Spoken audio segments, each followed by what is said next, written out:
4 de Cattenom à l'arrêt pour 6 mois, la visite décennale est un vaste chantier de 200 millions d'euros qui va nécessiter jusqu'à 3000 personnes au pic de l'intervention. Ilsprich est une commune qui a une particularité dont elle se serait bien passée, des affaissements à cause d'une couche de sel qui se dissout au contact de l'eau. 15 habitations ont déjà dû être démolies. Le maire a expliqué la situation à la sous-préfète en lui faisant visiter le village. De la lutte sur un tapis flottant, c'est le principe de l'aqualutte. Des jeunes de 3 instituts médico-éducatifs de Moselle ont testé cette discipline au centre nautique de Sarreguemines. Un concours de Miss se prépare à Ilsprich. C'est le thème choisi cette année par les 11 comédiens de la troupe de théâtre en plate. Les répétitions vont bientôt laisser place à 3 représentations dans la salle des fêtes du village. L'ensemble vocal du conservatoire de Sarreguemines sera bientôt en concert à l'église Saint-Nicolas. Les choristes ont répété pour la première fois avec les musiciens qui les accompagneront dans un répertoire de Brahms et de Dvorak. L'Art déco s'invite à table, c'est la nouvelle exposition temporaire proposée par le musée de la Faïence. Elle est à découvrir jusqu'au 24 décembre au centre-ville de Sarreguemines. Vous pouvez y voir une centaine de pièces, essentiellement produites dans la manufacture de Sarreguemines au début du XXe siècle et dans l'entre-deux-guerres. Bienvenue sur Mosaïque Cristal. Après l'actu, on vous emmènera en immersion au cœur d'un exercice au Fort Wagner. Les pompiers du SMPM de Moselle, anciennement Grimpe, s'entraînent toute l'année dans des milieux périlleux. Côté actu, on commence cette émission à Cattenom où la tranche 4 de la centrale EDF est à l'arrêt depuis février pour 6 mois de travaux. C'est un arrêt obligatoire pour mettre en œuvre la visite décennale sur le réacteur le plus récent, mis en service en 1991. Un chantier énorme, comme vous allez le constater sur ces images de Jonathan Vaucher. Quelques activités, notamment sur la turbine et sur certaines pompes. Pendant 6 mois, le réacteur 4 de la centrale de Cattenom va connaître 20 000 activités de maintenance. Et là, vous avez pu voir la maintenance d'un des diesels de secours. Donc c'est un matériel qui sert qu'en cas d'accident. Au pic de cette 3e visite décennale du réacteur, 3000 personnes vont s'activer sur le chantier. Le but, obtenir de meilleurs standards de sécurité afin de repartir pour 10 ans d'exploitation supplémentaire. Cette sûreté, c'est du quotidien en fait, c'est un investissement, un engagement de tous les jours et plus particulièrement pour les visites décennales puisque notre enjeu c'est d'augmenter le niveau de sûreté. On profite de ces visites décennales pour amener de nouveaux matériels de sécurité, pour également renforcer nos procédures ou nos spécifications. Et donc ça, c'est un moment fort, cette visite décennale, pour renforcer ce niveau de sûreté. Les chiffres sont colossaux, 2 milliards d'euros investis sur 10 ans pour les 4 réacteurs, 200 millions pour cette tranche. Depuis le 17 février, l'unité 4 est à l'arrêt. Parmi les chantiers, l'examen complet pour la première fois de la pompe d'alimentation d'eau au générateur de vapeur. Là, c'est une visite complète. En fait, on a cassé toute la machine, on a la même l'autre côté entière, on a sorti le rotor et là, juste en dessous, juste en face, au bout de mon doigt, il y a l'arrivée vapeur et c'est la pièce là qu'on change. Donc là, c'est toute une visite tous les 6 cycles. Donc c'est du réglementaire, on contrôle que la machine fonctionne bien, que les ailettes soient conformes et on en profite pour changer l'arrivée vapeur. Un peu plus loin, le turbo-alternateur qui crée l'énergie. Le corps de la turbine, plus de 200 tonnes, est déposé pour inspecter l'intérieur. 40 personnes vont travailler dessus. Et il y a environ une dizaine de corps de métier qui vont intervenir dans les prochaines semaines pour l'expertiser, la réparer, la refermer pour qu'ensuite notre client EDF puisse la redémarrer. La visite décennale sera aussi l'occasion de faire des changements préventifs, comme le remplacement de ces 3 transformateurs qui créent les 400 000 volts. En juin, le cycle d'examen débuté en 2016 s'achèvera. Cattenom prépare déjà la 4e visite décennale de 2027 à 2033 avec l'objectif des 50 ans. Une consultation citoyenne est d'ailleurs prévue le 14 mai au casino de Cattenom. C'est une commune particulière que la sous-préfète a visitée hier, celle de Ilsprich. En raison d'une couche de sel présente dans le sol et qui se dissout au contact de l'eau, la commune est sujette aux affaissements, ce qui provoque des dégâts sur les maisons et sur la chaussée. Dominique Laurent a constaté la situation et visité le cimetière de la commune qui va être réaménagé. Mathieu Bernard, Lothar Scheyer-Weiland et Guillaume Dumonteil ont participé à la visite. Depuis 2006, des affaissements empoisonnent la vie et les esprits des habitants de la commune d'Ilsprich. Un phénomène lié à la présence de sel dans le sol qui bouge et se dissout au contact de l'eau, entraînant des fissures à la surface et endommageant les routes et les maisons. 15 habitations ont dû être démolies et il y en a encore quelques-unes qui doivent connaître le même sort, comme celle-ci qui présente d'importantes fissures. A été mis en place sur la commune un plan de prévention des risques naturels et les habitants qui doivent quitter leur maison sont indemnisés. L'État est là, alors c'est jamais suffisant pour les habitants parce que quand on a une maison de famille depuis des années, l'idéal c'est de ne pas avoir à la démolir bien sûr. Mais en tout cas, tout est fait pour assurer la sécurité des biens et des personnes surtout. La commune est placée sous surveillance. Les conséquences de cette situation liées au mauvais mariage eau plus sel est suivies de près. Des relevés topographiques sont régulièrement effectués. Cette année, on va nous en refaire et on verra bien ce qui a encore bougé ou bien ce qui n'a pas bougé. Donc les derniers relevés qu'on avait faits il y a 2-3 ans, au niveau des routes, il n'y avait pratiquement pas d'affaissement ou quoi que ce soit, sauf dans la rue de Capelquingé où on a 2-3 endroits où on a vu des problèmes où il y a encore les affaissements qui ont continué. En 2025, des travaux doivent être menés pour refaire la rue de Capelquingé. En attendant, c'est au niveau du cimetière que les engins de chantier sont en action.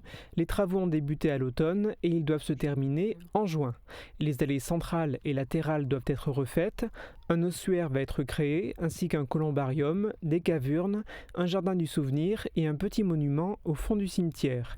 Le montant du chantier avoisine les 230 000 €. Si l'État ne participe pas au financement, la commune peut tout de même compter sur le soutien de la CASC et du département, qui lui apportent respectivement 60 000 et 40 000 €. Faire de la lutte sur un tapis flottant, ce n'est pas évident. Ça s'appelle de l'aqualutte et c'est ce qu'ont testé plusieurs jeunes de 3 instituts médico-éducatifs IME de Moselle. Le but est de travailler ses appuis, mais l'objectif principal est avant tout de s'amuser et de tisser des liens. Reportage de Thibaut Desmerlet. Là, le but, c'est pour gagner le combat, il faut marquer 3 points. D'accord ? Pour ça, si je fais tomber l'autre du tapis dans l'eau, je marque 1 point. La stabilité est le maître mot pour tenir sur ce tapis flottant. Ce n'est pas de la lutte, mais de l'aqualutte. Au centre nautique de Sarreguemines, 19 jeunes des IME du Himmelsberg de Sarreguemines, de la Roseraie-Jussy et de Morange ont testé cette activité. C'est la première fois qu'elle est proposée à Sarreguemines. Le but, c'est du coup là dans la stabilité de venir quand même réussir à faire chuter son adversaire en restant nous-mêmes solides sur ses appuis. Donc c'est un bon travail d'appui. C'est un peu comme si on travaillait dans du sable par exemple. En fait c'est plus pour s'amuser, en fait, pour découvrir la lutte différemment. Donc plus sur du plaisir, sur du loisir que sur de la lutte à l'état pur. Super les gars, on sort, on tourne, vous passez au-dessus.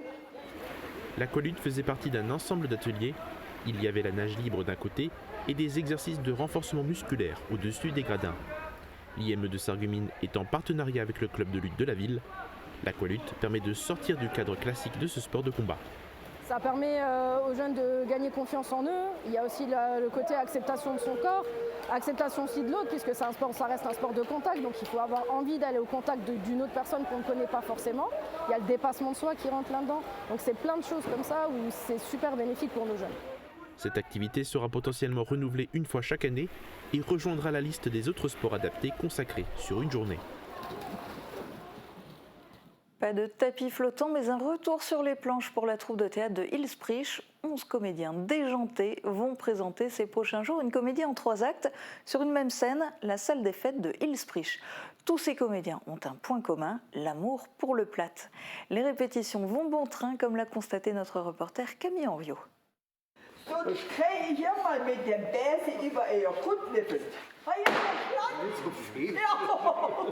Mais que fait donc cette dame complètement révoltée avec son ballet sur scène ? Avec plein d'entrain et une bonne dose d'humour, les 11 comédiens de la troupe de théâtre en plâtre peaufinent leur tout nouveau spectacle. C'est Bufrei Feremis, un concours de Miss pas comme les autres. Cette année, nous avons une pièce qui parle d'un maire qui veut faire connaître son village et il veut organiser un concours pour attirer du monde. Cependant, la rénovation de la mairie oblige le maire à tenir la mairie à domicile. Sa secrétaire a une bonne idée et organise un concours. Doch de Sitze mit der Hilda, c'est autre la chose. Vous n'en saurez pas plus sur l'issue du concours, car après tout, il faut garder cette petite part de mystère pour le clou du spectacle. La troupe a presque 100 ans d'existence et toujours pas une ride en vue, car même en 2024, le succès de la troupe de Isprich ne se dément pas. L'engouement du public est là. Cette année, on a déjà une après-midi où la salle est déjà complète. Le deuxième dimanche, elle est près d'être complète aussi. Et puis je pense que d'ici 15 jours, on fera salle comble. Un succès en partie dû à l'exigence sur le choix des textes interprétés sur scène. L'auteur de la comédie est alsacien, ses textes sont réadaptés dans le patois local. Claudie von der Schwitz. Nous jouons cet auteur depuis entre 15 et 20 ans déjà. Et tous les ans, il écrit une nouvelle pièce. Nous le contactons et il nous la fait connaître. En plus, les spectacles joués sur scène sont pour la bonne cause. Cette année, une partie des bénéfices sera reversée à l'association humanitaire Calan de Sarreguemines. Alors si vous voulez rencontrer la joyeuse troupe et rire aux éclats, rendez-vous les 9, 15 et 16 mars. Pour toutes ces dates, les réservations sont encore possibles à la salle des fêtes de Isprich. Autre répétition, celle de l'ensemble vocal du Conservatoire de Sarreguemines, dont le concert approche à grands pas. Les choristes se sont entraînés avec les musiciens pour la première fois samedi. Ils préparent des œuvres de Brahms et une messe composée par Dvorak. Emilia Zell a assisté à cette répétition.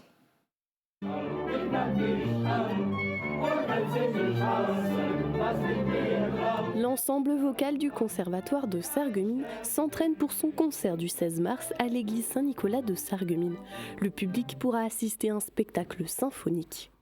Depuis quelques années, j'adapte des grandes pièces du répertoire avec un petit ensemble instrumental.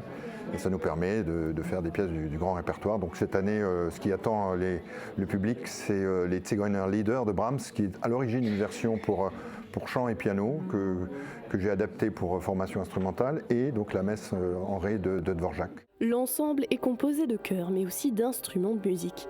Un hautbois, un violon, un violoncelle, une clarinette, un cor, une contrebasse et un basson. Samedi, ils étaient réunis dans une salle du conservatoire. Après plusieurs mois d'entraînement, c'était la première répétition rassemblant la trentaine de chanteurs amateurs et les 7 musiciens professionnels. Tout au long des semaines de travail, on travaille a cappella tous les mardis soirs de 20h à 22h, et on met au point tout ce qui est pour le chœur. Donc c'est un travail qu'on a commencé en septembre dernier. On s'est interrompu pendant 2 mois pour préparer un concert de Noël. Et on a repris par la suite, donc voilà, ça fait en gros 3 mois et demi de travail.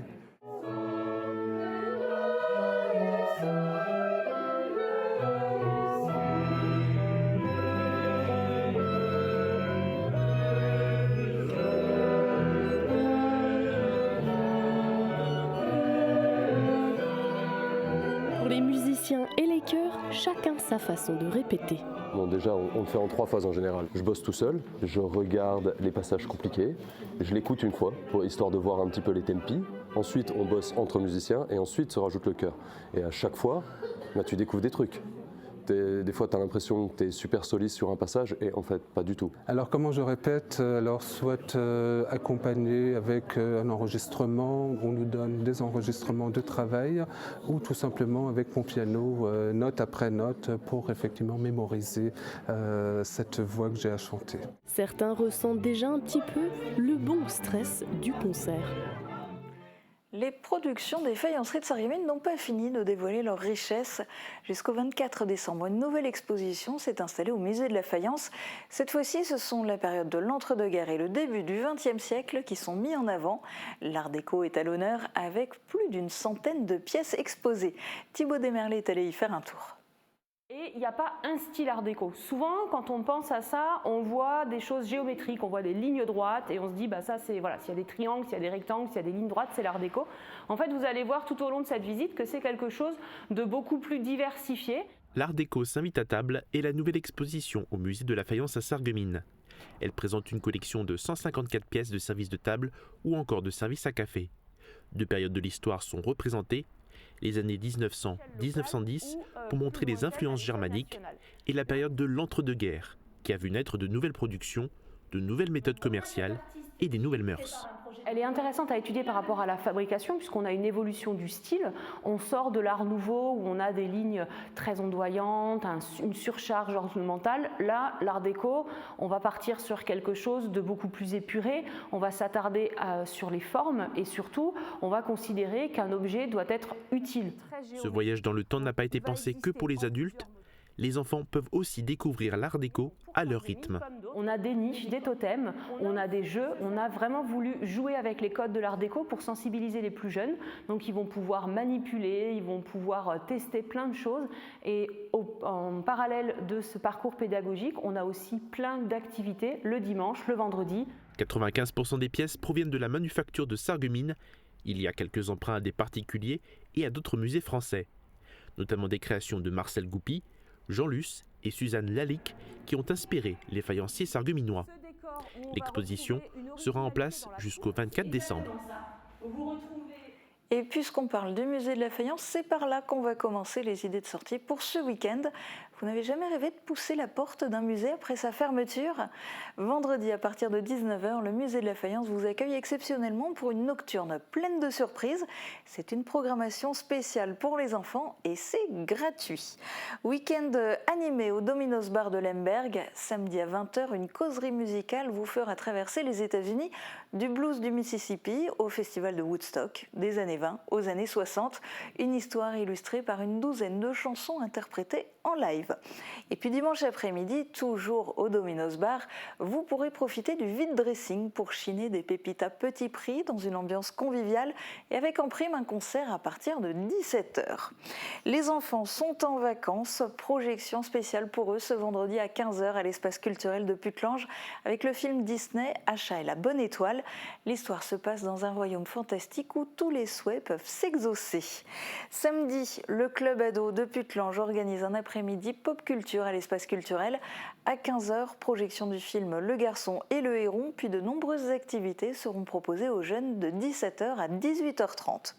Autre film, cette fois au cinéma Forum à Sarreguemines, Sous les figues sera projeté vendredi à 20h. La projection sera suivie d'un débat animé par la co-scénariste du film, Peggy Hamann. C'est une séance spéciale à l'occasion de la Journée internationale des droits des femmes. On est mercredi, jour national de sortie des films au cinéma. Alors on reste au Forum pour découvrir le film coup de cœur de la semaine à Sarreguemines. Alors cette semaine, j'ai le plaisir de vous parler de la sortie française du moment, importante du moment. C'est un biopic, vous me direz c'est un peu la saison des biopics, puisque Bob Marley triomphe à l'heure actuelle sur les écrans. Il y a pas mal de biopics encore qui sont prévus tout au long de l'année, notamment celui consacré à Amy Winehouse, notamment Charles Aznavour. Et là, je vais vous parler de Maurice Ravel et son célèbre Boléro. Boléro qui a été réalisé par Anne Fontaine, interprété magistralement par Raphaël Personnaz. Et en fait, l'action se déroule en quelque sorte surtout pendant les années folles parisiennes, autour de 1928. Et c'est à ce moment-là qu'une danseuse de ballet, Ida Rubinstein, commande à Maurice Ravel son prochain ballet. Alors il va puiser au plus profond de lui-même pour livrer cette œuvre qui va être saluée mondialement par la suite et bien entendu que tout le monde a en tête et qu'on peut venir revivre en salle dès cette semaine. On change radicalement d'ambiance. Dans un instant, on vous propose de participer à un exercice des pompiers en milieu périlleux à découvrir juste après les prévisions de Météo France pour demain. La rénovation de vos façades avec Modern Habitat allie esthétique et une résistance garantie à toutes les intempéries.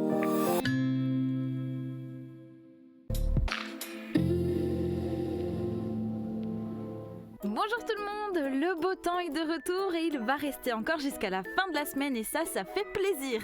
C'est une très belle journée qui nous attend pour demain avec un ciel complètement dégagé pour que l'on puisse profiter pleinement du soleil. Côté température, les minimales seront quand même très fraîches le matin avec 2 à 4 degrés seulement, mais les maximales vont remonter jusqu'à 10 degrés.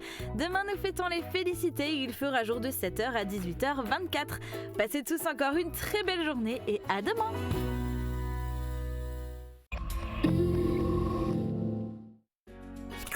Mireille de Plate se met au vert au milieu de la forêt des langues. Mais quel rapport entre les langues et l'écosystème?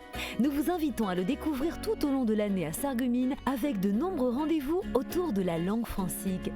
Nous interrogerons ensemble la relation entre l'usage des langues et leur risque de disparition et comment les préserver. Spectacles, conférences, théâtres, projections, soirées festives et bien plus encore.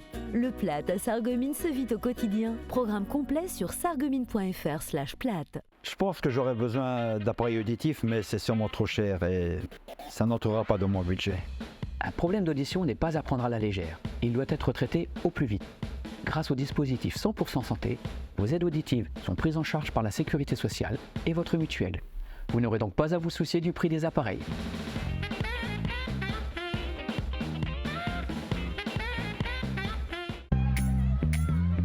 Je m'appelle Thomas, j'ai 23 ans, j'habite à Sarreguemines, je suis animateur au périscolaire des Francas le midi. Je suis heureux de venir le matin, je suis heureux de faire de nouveaux projets. Vous aussi, devenez animatrice ou animateur chez les Francas. Les pompiers du SMPM de Moselle, anciennement Grimpe, s'entraînent toute l'année dans des milieux périlleux. Immersion au cœur d'un de leurs entraînements, c'était un exercice de secours à un enfant tombé d'un fort à Verny. On fait le sauvetage d'une personne qui est tombée d'une façade de fort, d'accord ? Exercice grandeur nature ce matin pour le SMPM, l'unité de secours en milieu périlleux et montagne des sapeurs-pompiers.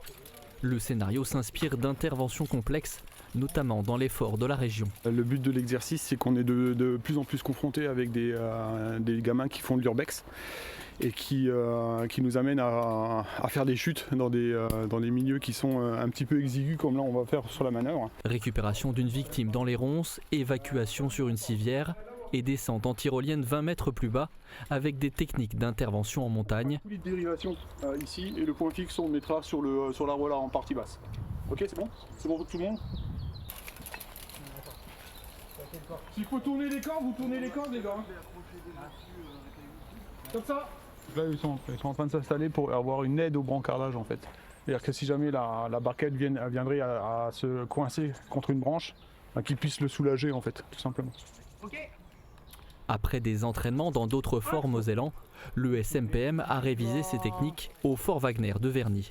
Nous mettons le fort à la disposition du Grimpe de la Moselle pour effectivement faire des exercices d'évacuation, des exercices un peu atypiques. Oui, nous sommes connus du SDIS comme étant l'association qui a une bonne documentation sur les forts de Metz, et quand il arrive un accident dans un fort de Metz ou lorsqu'il y a une personne disparue à rechercher, lorsqu'ils ont besoin d'un conseil sur les forts, ils s'adressent à nous. En 2021, dans un fort de Gros-Réderchin, 2 jeunes avaient été grièvement blessés dans une chute de 20 mètres. Un accident qui a nécessité un grand déploiement de secours et ses pompiers spécialisés.